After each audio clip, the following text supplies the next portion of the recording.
ng kwentong Pinocchio. Noong unang panahon, sa isang maliit na bayan, nakatira ang maninilok na nangangalang Geppetto. Matagal na gusto ni Geppetto na magkaroon siya ng sariling anak.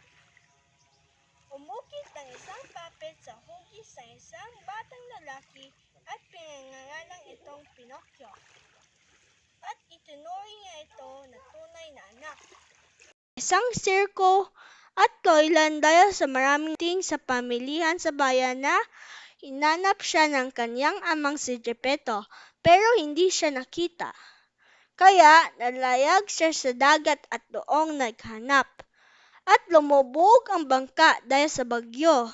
Lungkot na lungkot si Pinocchio sa narinig na balita.